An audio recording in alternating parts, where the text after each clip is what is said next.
In this exercise, we're going to be building off some of the ideas that we were talking about in the previous color lectures. But I want to remind you of this idea, the color hierarchies that we spoke about in a previous video. A color hierarchy is very simple. We start with a dominant or background color, add to that a secondary color, and then add to those two an accent.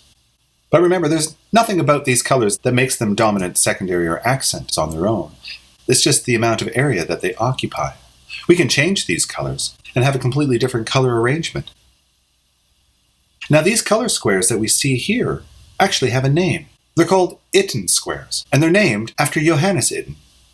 Joannes Itten was one of the very first teachers at the Bauhaus School of Design in Germany in the 1920s. He was an eccentric figure, as you can see, a follower of the Zoroastrian religion. He wore long flowing robes, shaved his head, and only ate white foods. But he was a genius in how he taught color. He's particularly well known for this book, The Art of Color, which has been teaching artists and designers about color and color harmonies for decades. In this exercise, we are going to be creating our own Itten squares using Adobe Illustrator. I want you to come over to Illustrator and let's create a new document. We'll come to the File drop-down menu and select New.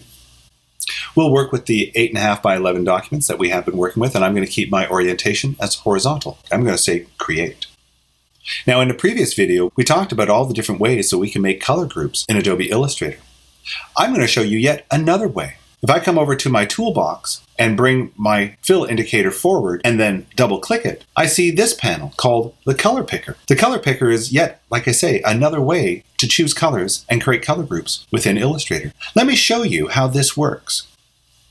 The Color Picker can be divided into some major sections. The first section is the Hue Strip. The Hue Strip is essentially the color wheel. Next to that, we have our current color preview. Underneath it, we have our previous color preview so that we can compare the colors that we are changing. But next to that, to the left, is our color square. This color square is how we apply our other color properties to our hue. From left to right, we see this hue from low saturation to high saturation, nearly gray on the left, very saturated on the right. We can also choose the value of the hue we have selected in this color square. We can see the value of that hue changes from light to dark as we move from top to bottom. It can also be divided into sections. As we saw in our color psychology video, each one of these sections has a slightly different feel to it. As we create our Itten squares, let's keep this color cube and its different sections in mind. Back in Illustrator, I'm just going to close this. And now let's create our squares. I'm going to come over to my toolbox and click on my rectangle tool. And in the top left of my document, I'm going to hold down my Shift button and drag out a perfect square, like that. I'm going to double click my fill color over here to open up my color picker. And for my first color grouping, I'm going to keep my colors bright. That means I'm going to be working in this top right section of my quadrant here. I'm going to start off with a nice bright green. As we proceed here, I don't want the black outlines of these squares to stick around, so I'm going to bring my stroke indicator forward and set that to none.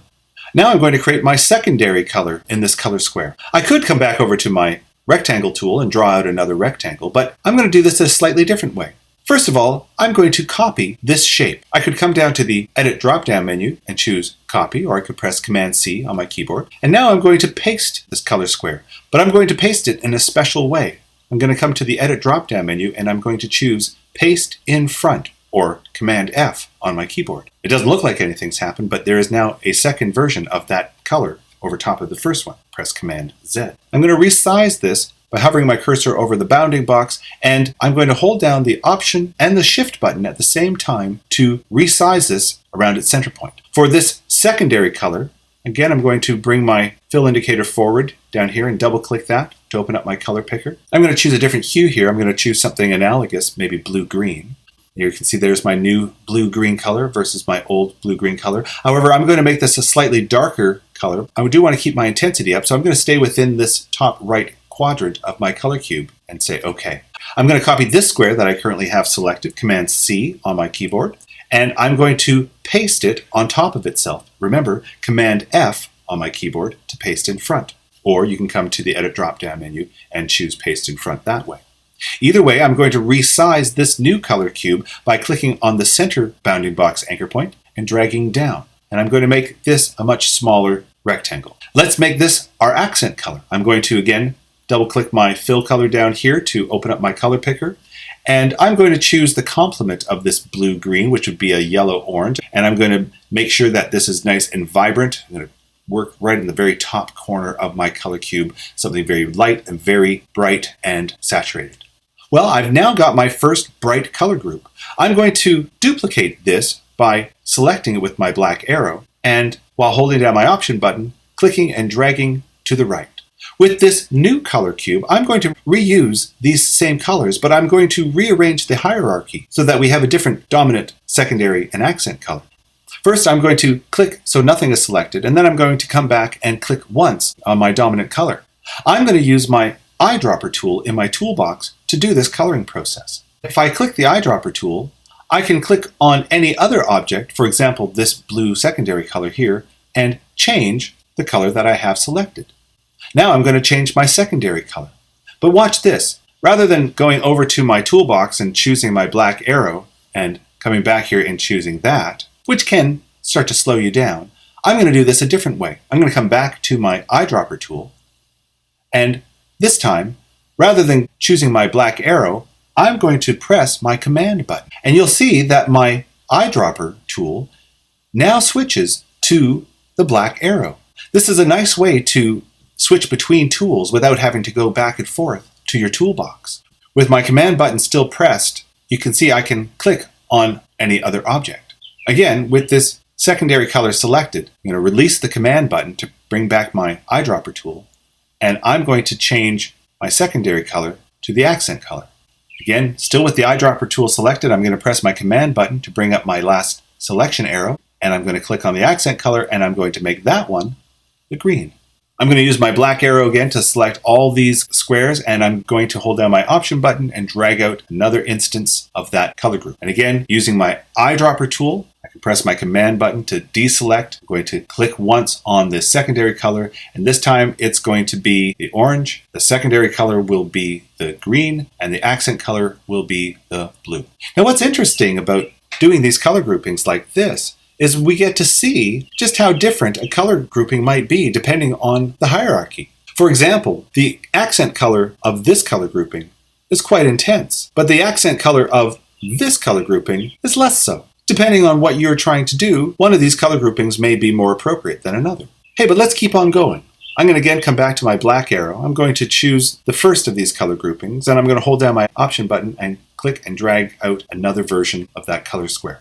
Again, I'm going to click on the dominant color square, and I'm going to double click over here on the fill indicator so that I can bring up my color pick. For this color group, I want to work in the pastels section over here. I'm going to start off with a nice light yellow pastel color. For the secondary color, again, I'm going to stay within the pastels, change my hue to something different, still warm, to warm orange.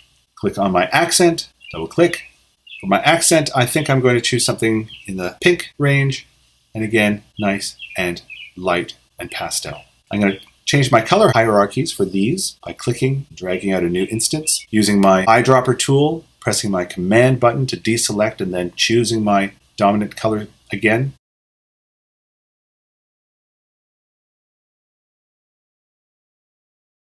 And now I've created a group of pastels. I'm going to use my black arrow to select all of these. I'm going to make them just a little bit smaller. I'm going to create a few more color groups underneath these. And I'm going to duplicate this first color group, zoom in, Command +. For this color group, I'm going to work in the lower left quadrant, the deep neutrals. Start off with a neutral red. Now I can't go too far down into the neutrals because you'll see it quickly becomes black, but right around here I can still stay fairly neutral to see what that hue is. Click on my secondary, double click there. I'm going to choose again, something like that. Now, there's nothing saying that I have to make all of my colors neutral. In fact, as I'm looking at this color grouping right here, I actually really do like this light pink with that green and that dark plum. I'm going to duplicate that. And again, using my eyedropper tool, I'm going to rearrange my hierarchy.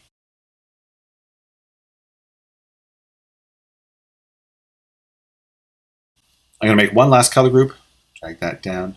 Again, click on my dominant color, double click my fill indicator to bring up my color picker. This time I'm going to work in the lower right quadrant, the deep, rich colors.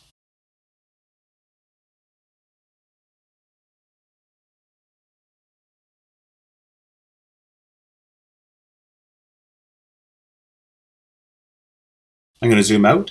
I now have several different color groups. Some of them I like, some of them not so much. What I'm looking for you to do is to create as many color squares as you can create. You can see in this document here, I've already set up 4 different artboards with my different color categories. I have my brights, my pastels, my deep neutrals, and my deep rich colors. If you want to add extra pages to your document, I'm going to zoom out, put that over onto the side here. I have a panel in my panel stack here called artboards. Currently, you can see I have 1 artboard, but down in the bottom of that panel, I have a new artboard button. If I click on that, you can see I can create another one. If I click on it again, I can create even more. If I create an artboard but want to move it into a different place, I have an artboard tool in my toolbox over here. If I click on that, I can select individual artboards and I can move them around. I can even duplicate them. If I hold down my option button, I can click and drag out another artboard. Once you've created as many as you can create or want to create, save your file, put your name on it, call it Itten or Color Square Exercise, and upload that.